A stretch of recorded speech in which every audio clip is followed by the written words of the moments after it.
Good afternoon, happy Friday, and welcome to Lunchtime Poetry. I'm Lorie, I'm a librarian at Manlius Library, and today I'm going to be reading from a couple of Dover thrift editions of poetry that I have had forever. I'm going to start with one from English Victorian Poetry, an anthology, and it is The Jumblies by Edward Lear. They went to sea in a sieve, they did, in a sieve they went to sea. In spite of all their friends could say, on a winter morn, on a stormy day, in a sieve they went to sea. And when the sieve turned round, and everyone cried, "You'll be drowned!" they called aloud, "Our sieve ain't big, but we don't give a button, we don't care a fig. In a sieve we'll go to sea." Far and few are the land where the Jumblies live. Their heads are green and their hands are blue, and they went to sea in a sieve. They sailed away in a sieve, they did. In a sieve they sailed so fast, with only a beautiful pea-green veil tied with a ribbon by way of a sail to a small tobacco pipe mast. And everyone said who saw them go, "Oh, won't they soon be upset, you know? For the sky is dark and the voyage is long, and happen what may, it's extremely wrong in a sieve to sail so fast." The water it soon came in, it did, the water it soon came in. So to keep them dry they wrapped their feet in a pinky paper all folded neat, and they fastened it down with a pin. And they passed the night in a crockery jar, and each of them said, "How wise we are!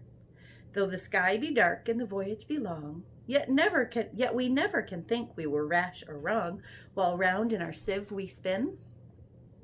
And all night long they sailed away, and when the sun went down, they whistled and warbled a moony song to the echoing sound of a coppery gong in the shade of a mountain brown.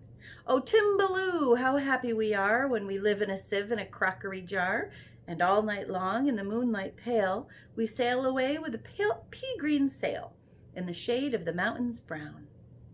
They sailed to the western sea, they did, to a land all covered with trees, and they bought an owl and a useful cart and a pound of rice and a cranberry tart and a hive of silvery bees.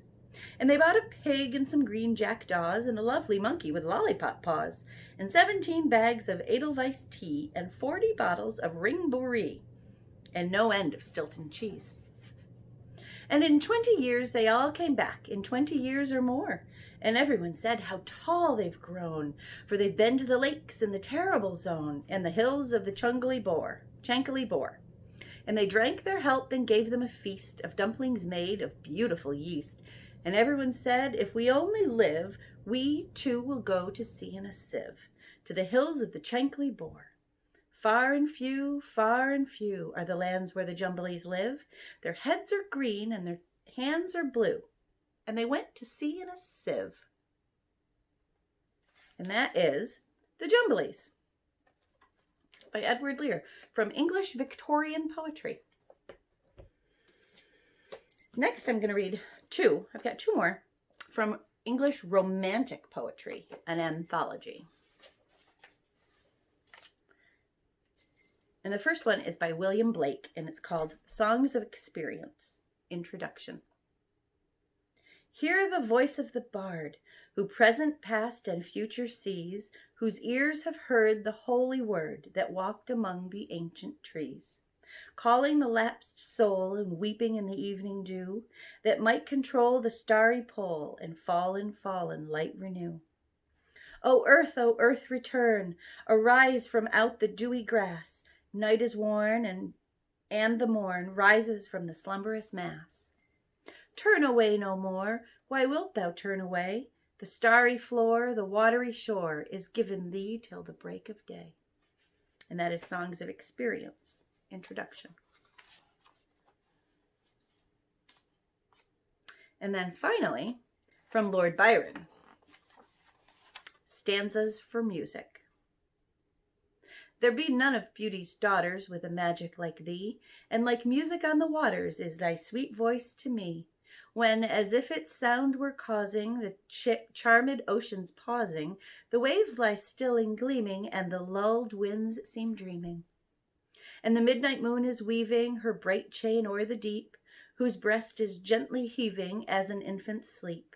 So the spirit bows before thee to listen and adore thee with a full but soft emotion like the swell of summer's ocean.